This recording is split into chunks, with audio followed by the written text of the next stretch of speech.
what do we do if we struggle with stillness? You know, we live at a time where busyness and being productive is like the goal. And so, how do we focus on our ibadah when our mind is always thinking about the next task? That's a really good question. Thank you so much for asking that question. May Allah subhanahu wa ta'ala bless you. We have to redefine what being productive means. The Prophet sallallahu alaihi wasallam, he did in a 23-year span what no human being in all of history was able to accomplish and achieve, sallallahu alaihi wasallam.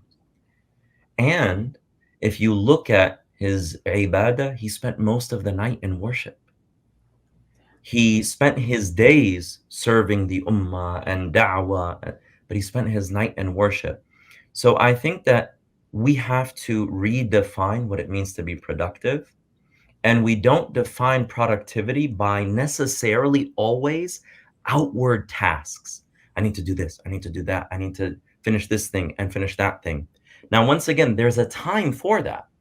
It's not to say that that's not important. There's a time for that. But then we also have to recognize that we're losing what makes us human.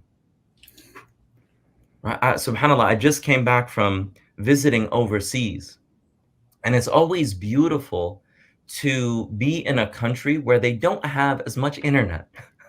The technological advancements are not always there. It can be a little bit challenging. It can push you out of your comfort zone. But then you start to realize, like, there's barakah in the time. There's a blessing in the time. When you don't have internet, you sleep better. You're able to be like, okay, I'm going to take an hour and a half nap, and you actually sleep an hour and a half. You're not spending 1 hour of that time on your phone or responding to emails or knocking out all of these things. And so much of it is the illusion of productivity. We're not even necessarily as productive as we think we are. There's, I'm trying to remember what book I read it in recently.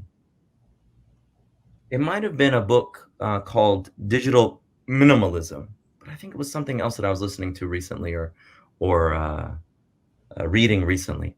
But it was a really beautiful piece of advice. Sometimes when I try to go out in nature, go for walks or things of that, I listen to a podcast or listen to an audiobook. And the irony is, I think this is what I was listening to when I was on one of my walks. It said, next time you go on a walk, don't listen to anything. Just enjoy nature. I said, wow, that's actually profound.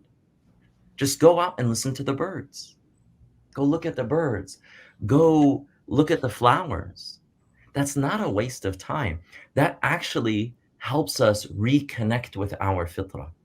It helps us slow down. It helps us be in the moment. We think we're being productive, but actually what it's doing is it's creating this dissonance. We're never able to just be in the current moment. We're always thinking about the future, always thinking about this other thing and that other thing. Now, there's a time to work on those things, but outside of that time, we have to figure out ways to disconnect and just settle our hearts. And I would say one of the best ways to do that, sorry, as a long-winded answer, is to reconnect with nature. Go out for a walk. Don't take your phone with you. Don't listen to a podcast or audiobook. Don't be productive. Just be in the moment. Think about the clarity of the air. Look at the beauty of the trees and the sky. Listen intently to what you hear. You might walk by a stream. Listen to the flow of the water. The water is remembering Allah subhanahu wa ta'ala, even if we don't understand its tasbih. The birds are remembering Allah subhanahu wa ta'ala, even if we don't understand them, and so forth. So one of the best ways to get that stillness is to reconnect with nature. And Allah knows best.